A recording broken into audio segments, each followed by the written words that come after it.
సంతానం కావాలన్న మీ కలను నిజం చేసుకోండి. 49 అంటే సంతానం, 49 అంటే సంతోషం. వివరాలకు సంప్రదించండి.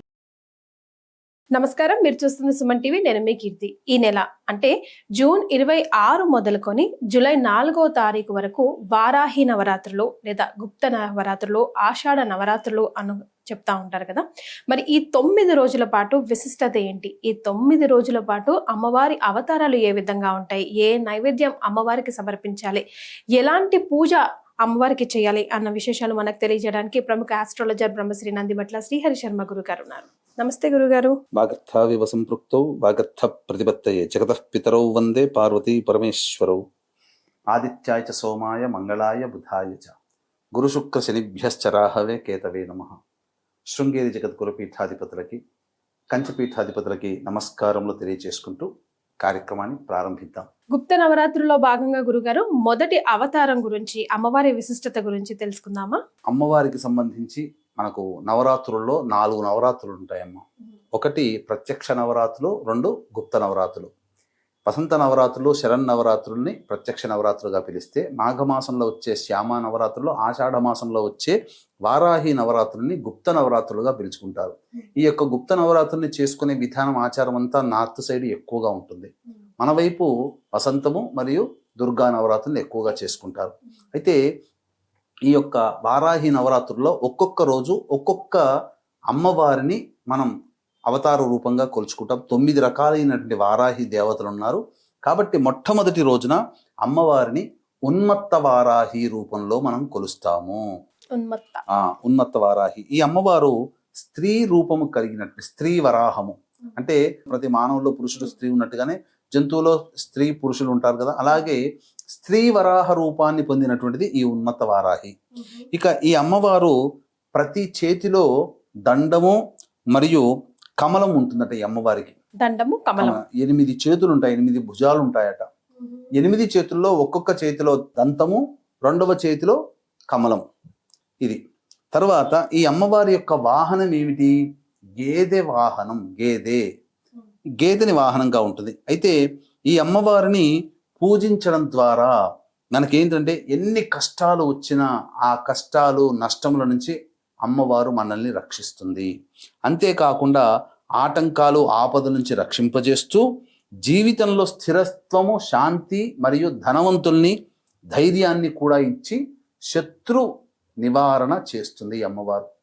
ఈ అమ్మవారిని అంటే స్థిరత్వం అంటే ఏంటి?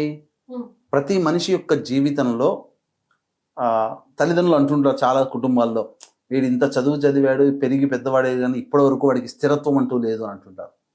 అంటే ఒక కాన్స్టెంట్గా, అంటే ఉద్యోగ ప్రయత్నంలో ఉన్న వాళ్ళకి స్థిరమైన పర్మనెంట్ ఉద్యోగం లభించడం, అలాగే వివాహ ప్రయత్నంలో ఉన్నటువంటి వాడికి ఆ వివాహంతో స్థిరత్వం వచ్చేసేస్తుంది. అలాగే విద్యా ప్రయత్నంలో ఒక మంచి కళాశాలలో సీట్ రావడం స్థిరత్వం. ఇలా ప్రతి దాంట్లో మానవుడు ఏ ప్రయత్నంలో ఉంటాడో ఆ ప్రయత్నంలో గొప్ప అభివృద్ధిని పొందడమే స్థిరత్వము అని అంటారు. తరచూ ఏదో ఒక అనారోగ్యంతో బాధపడుతుంది. అబ్బాయి ఎన్నాళ్ళు అనుభవిస్తామయ్యా ఈ అనారోగ్యము, ఎక్కడ అదుబంటూ లేదా, ఇక అనారోగ్యం పూర్తిగా పోయితే బాగుండు కదా అంటే ఆ అనారోగ్యాన్ని కూడా పూర్తిగా మాపు చేసి స్థిరత్వాన్ని ఇస్తుంది. మనం ఏది కావాలనుకుంటామో ఆ ఉన్మత్త వారాహి అమ్మవారి రూపంలో మనం మొదటి రోజున గనక కొలిచినట్లయితే తప్పకుండా అటువంటి విధి విధానాలతో కూడుకున్నటువంటి జీవితం మనకు అమ్మవారు ప్రసాదిస్తుంది. ఈ అమ్మవారికి సంబంధించి ప్రధానంగా ఈ పూజలు, హోమాలు అనేటువంటివి ప్రతిరోజు కూడా చేసుకోవాలి. ఈ అమ్మవారికి సంబంధించి పూజ చేసేటువంటి వారాహి అమ్మవారిని గనక నవరాత్రుల్లో భాగంగా పూజ చేసుకునే వాళ్ళు మొదటి రూపంలో ఆ రూపాన్ని మనసులో ధ్యానం చేసుకోవాలి. ఉన్మత్త వారాహి అంటే స్త్రీ వరాహ రూపము. ఒక చేతిలో దంతము, ఇంకొక చేతిలో కమల పుష్పము ధరించి ఉన్నటువంటిది, గేదెని ఎక్కినటువంటి వరాహమూర్తి అమ్మవారిని నమస్కరించుకుంటున్నాను అని చెప్పి ఆ అమ్మవారిని గనక పూజ గనక చేసుకుంటే ఉన్మత్త వారాహి యొక్క అనుగ్రహం సంపూర్ణంగా కలుగుతుంది. అలాగే వీక్షించేటువంటి ప్రేక్షకులు కూడా ప్రతిరోజు కూడా అమ్మవారి పూజ చేసుకునే వాళ్ళు ఉంటారు. కానీ ఎంత చేసినా ఆఖరణ హోమం కూడా చేసుకోవాలనే కోరిక ఉంటుంది. కొంతమంది మనకు అవకాశం లేదు, చేసుకోలేకపోతున్నాము, కానీ అమ్మవారి విశేషం తెలిసిన తర్వాత చేసుకోవాలనే కోరిక మనసు ఉంటుంది. ఇంకేదైనా మార్గంలో అమ్మవారి అనుగ్రహం లభిస్తుందా అని భావించే వాళ్ళకి చక్కటి తరుణోపాయంగా జూలై 5వ తారీఖు రోజున దశమి స్వాతి నక్షత్రం కలిసినటువంటి అద్భుతమైనటువంటి పుణ్యతిథి రోజున మా పీఠమాధ్వర్యంలో ఈ 9 అమ్మవార్లకి సంబంధించినటువంటి వారాహి అమ్మవార్లకి సంబంధించినటువంటి హోమాది కార్యక్రమాలు 5వ తారీఖు మధ్యాహ్నం 3 గంటలకి ప్రారంభమవుతుంది. ఆ రోజు 12 గంటల లోపల మీ గోతనామాలు నమోదు చేసుకోవచ్చు. నమోదు చేసుకున్నటువంటి వాళ్ళకి శక్తిపాతము చేయబడినటువంటి శంకరుంగలి మాలని మీకు ఇవ్వడం జరుగుతుందని చెప్పవచ్చు. రైట్ గురుగారు, మరి మొదటి అలంకరణ రోజు అమ్మవారికి ఎలాంటి నైవేద్యం సమర్పించాలంటారు? అమ్మవారికి పాలతో చేసినటువంటి నైవేద్యం, బెల్లం పాయసం కానీ పొంగలి కానీ అమ్మవారికి పాలతో చేసినటువంటి పదార్థము నైవేద్యంగా పెట్టాలి. ఇంకొక విశేషం కూడా ఉందమ్మా. ప్రత్యేకమైన విశేషం ఏంటంటే ఈ వారాహి నవరాత్రులు ప్రారంభమయ్యేది ఆరుద్ర నక్షత్రం.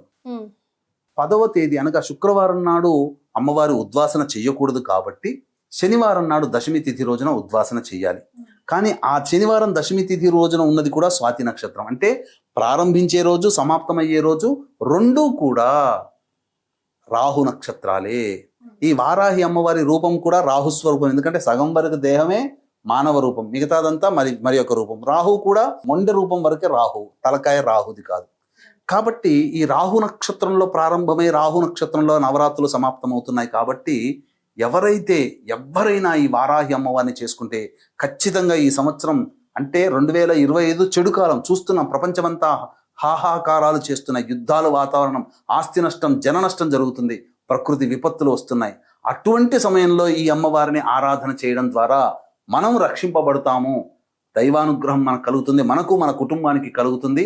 ఇటువంటి అద్భుతమైనటువంటి కలయికలు కలిగినటువంటి రోజు కాబట్టి చక్కగా ఆచరించండి, తరించండి. చాలా సంతోషం గురుగారు. కులంకుశంగా ప్రతి ఒక్కటి కూడా వారాహి అమ్మవారికి సంబంధించి వివరించారు. ధన్యవాదాలు. సర్వం శ్రీ ఉమామహేశ్వర పరబ్రహ్మార్పణమస్తు.